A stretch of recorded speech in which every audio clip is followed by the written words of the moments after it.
Hello darlings! How are you all today? This is your Ate Jai and you're on Ate Jai TV. New day, new ganap. For today's episode po ay maggagagala ang Ate Jai nyo. So, ayun na nga mga darlings, pinagpitiw ako ng boss ko dahil Thanksgiving po today sa Amerika. So, wala masyadong gagawin sa work. Hindi ko talaga alam kung saan ako pupunta, pero yun, naisip ko may book ako dyan na bago kong binili. Why not pumunta ako dito sa Coffee Bean at dito ako magbasa-basa for a while. Wala lang, para makalabas lang din ng bahay. Hi ma'am! Hello! Yes po, ano lang, large size na double chocolate. Mga ilang minutes po kaya to? Mabilis na naman po siya. Ay, serve ko na lang po. Okay, sige, upo na ako. Thank you! Ayan, nakahanap ako ng magandang spot. So, ito nga po darling yung aking book, Surrounded by Idiots. Mga darlings, huwag niyo pong mamasamain yung title kasi ang book po na ito ay tungkol sa behavior ng mga tao. 4 types of human behavior and kung paano mag-communicate effectively sa buhay. Kasi merong 4 na klase ng pag-uugali ng tao. So, ang book na ito ay tungkol sa red, yellow, green, and blue behaviors. So, maiintindihan mo kung bakit ganito tayong klase na tao, kung bakit ganyang klase siyang tao, bakit ganyan siya mag-respond, bakit ganyan yung kanyang behavior. So, in short, mga darlings, itong book na to, tuturuan ka kung paano unawain yung isang tao. Yung mga kilos niya, ganon. So, ito na nga po ang aking drinks. Umorder ako ng double chocolate drink. Frappuccino. Ang sinasabi po ng book na to, hindi sa surrounded ka ng mga idiots, mga tanga, mga bobo, mga ganon. Hindi po. Ito yung libro kung saan tuturuan ka or ipaparealize sa'yo na yung bawat tao, they are worthy of respect and pangunawa at they are worthy of being valued.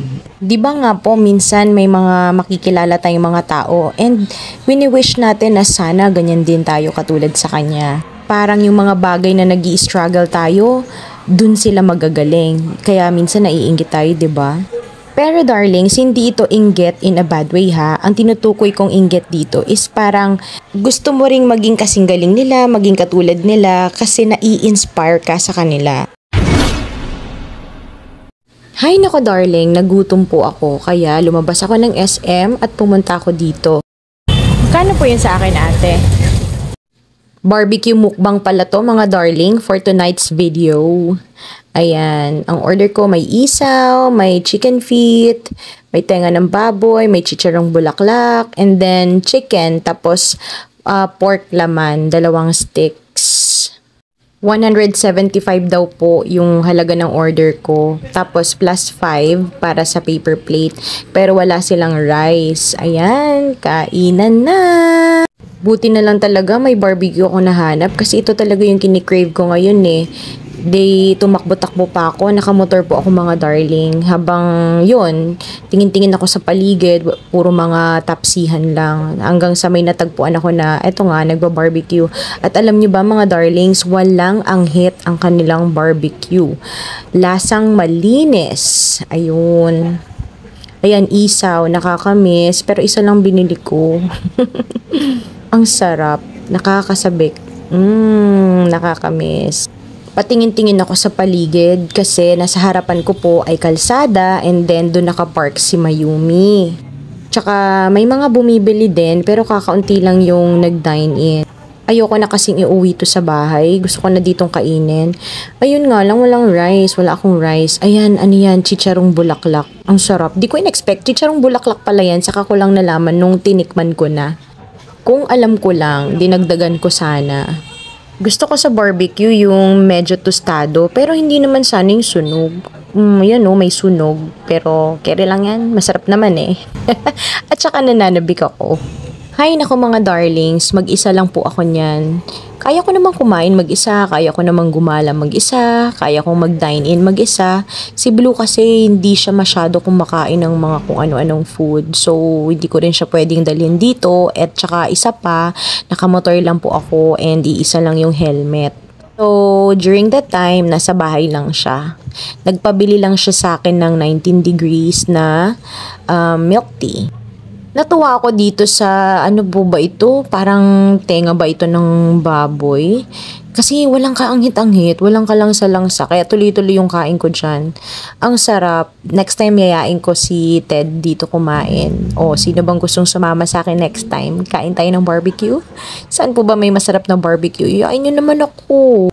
Tara po, food trip tayo. Game!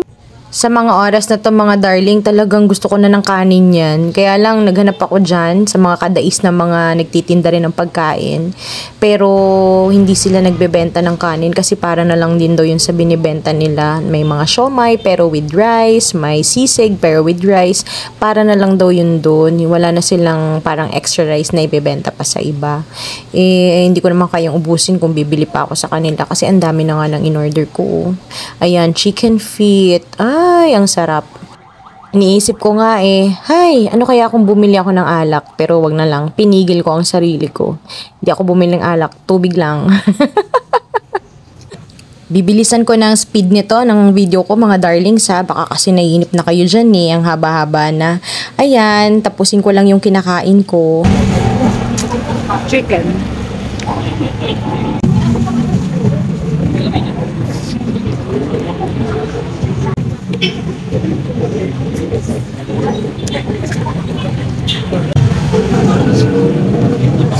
Mas masarap sana no kung yung chicken feet pag kinain mo, pag kinagat mo, parang nadudurog na rin pati yung mga buto.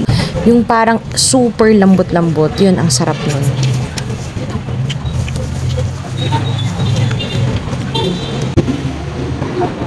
Ito naman yung kanilang pork barbecue. Gusto ko sana sa pork barbecue yung medyo manamis-namis. Ito naman po, yung chicken nila medyo may kaalatan, pero the rest of the barbecues, okay lang, hindi ganun kaalat. Ito lang, ito yung maalat. Yan, parang hahanapin mo talaga yung kanin, mga darling.